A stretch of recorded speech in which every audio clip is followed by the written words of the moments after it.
कुछ लोग मेरी बात कान खोल करके सुन लीजिए और बहुत ध्यानपूर्वक सुनिएगा।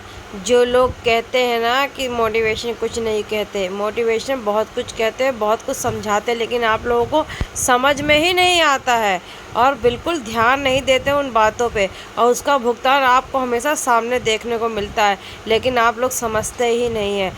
क्योंकि कोई भी वीडियो जो भी बना के डालता है मोटिवेशन, या कोई भी जो स्टॉक मार्केट के हिसाब से डालता है, वो पहले अपना डिस्क्लेमर दे देता है, लेकिन आप डिस्क्लेमर पढ़ते ही नहीं है, देखते ही नहीं है, बस अपनी धुन में जो मर्जी में आता कर लेते हैं। डिस्क्लेमर क्यों देते हैं वो लोग पता है? जिससे आप अपना पैसा सोच समझ के लगाएं, लेकिन आप लोग के पास दिमाग नाम की चीज़ नहीं है। अपनी बेवकूफ़ी अपने पैर पे खुद ही कुल्हाड़ी मार लेते हैं, फिर लगते हैं चिल्लाने, ये क्या कर दिया भाई, वो क्या कर दिया। लोग कहते हैं ना कि ये स्टॉक मार्केट किस खेत की मूली, जो हमसे ना हो पाएगा। आप समझ में आ रहा है? कोई स्टॉक मार्केट वगैरह जो भी है सब अपने हिसाब से चलती है और सब बेवकूफ़ बना के पैसा लेती है। कोई भी इंसान आपको डबल कैसे दे देगा? देख नहीं रहे आप? माई टोकन आपको बेवकूफ़ बना के चला गया। कभी कहता है 15 को आएंगे, कभी कहता है 1 को आएंगे। क्या भरोसा कब आएगा? लेकिन कह रहा है, हम विश्वास कर रहे हैं कि भाई आएगा, लेकिन क्या पता कि आएगा। किसी को यकीन विश्वास है, मुझे तो नहीं यकीन विश्वास है। ये ज़िंदगी बहुत बेहतरीन नहीं है, पर बेहतरीन हो भी नहीं पा रही है। कितना भी छोटा टाइम है, कितना भी डिटेल आप डाल दो, लेकिन अपनी मुसीबत लोग गले बना ही लेते हैं। कुछ भी कर लो, आपके पास अगर पैसा है तो कहीं ना कहीं से वो चला ही जाता है, चाहे किसी भी प्रकार से है। तो अपनी समझदारी से आपको अगर जहाँ पैसा इन्वेस्ट करना है, बहुत सोच समझ करके करिए। कोई भी इंसान, एक बार आपने दुकान में देखा है, शॉप पे देखा, वहाँ लिखा रहता है बिका हुआ माल वापस नहीं होगा। इसी तरह चाहे कोई भी न्यू कंपनी आती है और लोग उनके बारे में वीडियो बनाते हैं, अपना डिस्क्लेमर दे देते हैं कि भाई ये डिस्क्लेमर है, आप बहुत ध्यानपूर्वक अपने काम को करिए, अगर नहीं समझ में आता तो मत करिए। अगर जिनके पास ज़्यादा, यहाँ तक वो भी कह देते हैं वो कि जिनके पास ज़्यादा पैसा है, जो ज़्यादा, जैसे कि अभी आपको खाने का पैसा, घर खरीद लिया आपने, गाड़ी खरीद ली, बंगला खरीद लिया, सब खरीदने के बाद में जो पैसा बचा वो डालिए स्टॉक मार्केट में, वो आप इन्वेस्ट करिए, ताकि आपका मार्केट ऊपर नीचे भी हो तो आपको कोई तकलीफ़ ना हो। लेकिन आपको लोगों को समझ में नहीं आता है। या कोई बड़ी भी कंपनी आती है, अपना भौकाल दिखाती है, ये बड़े ऑफिस ले लिया, ये बड़ा पब्लिसिटी कर दिया, नमकीन खिला दिया, मिठाई खिला दिया, रसगुल्ला बांट दिया। ये जितनी भौकाली दिखाते हैं ना, चाहे वो सोसाइटी के अंदर हो चाहे कहीं के भी हो, उनके अंदर दम नहीं होता, लेकिन वो भौकाल दिखा करके अपनी वोटिंग लेते हैं, अपनी चीज़ें लेते हैं, केवल वो भौकाल बता करके ही काम करते हैं। तो जो इंसान भौकाल दिखाता है वो कभी कुछ नहीं कर सकता।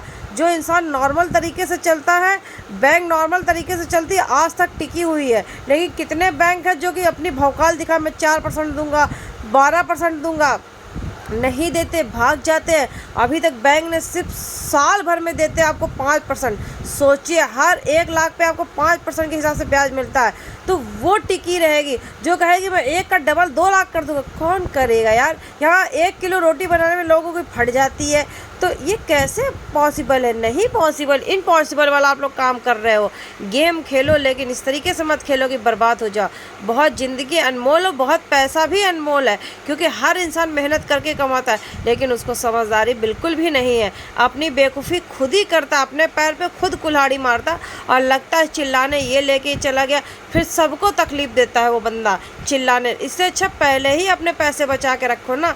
अपने एटीएम को आपको सलाह नहीं समझ में आ रहा, उस टाइम ब्लॉक कर दो, फिर जाके अपना उसको करो, ले करके आओ। जब आपको लगता है कि यार मेरे पास पैसा, मैं घबराहट में डाल दूंगा, कहीं पे इन्वेस्ट कर दूंगा, उस टाइम आप अपने एटीएम कार्ड को ब्लॉक कर दो साले को, या तो उस टाइम वो सिम हटा दो वहाँ से, ताकि आपका पैसा कहीं जाए नहीं। लेकिन आप नहीं समझ पाते और अपना पैसा इस तरह इन्वेस्ट कर देते, फिर आप बर्बाद हो जाते हैं, नील हो जाते हैं आपके पैसे। मत करो ऐसा, बहुत तकलीफ़ दे वाली बातें हैं। मुझे बिल्कुल अच्छा नहीं लग रहा है। ये माई टोकर आया, बेवकूफ़ बनाया, लोगों को पैसा लेके भाग गया।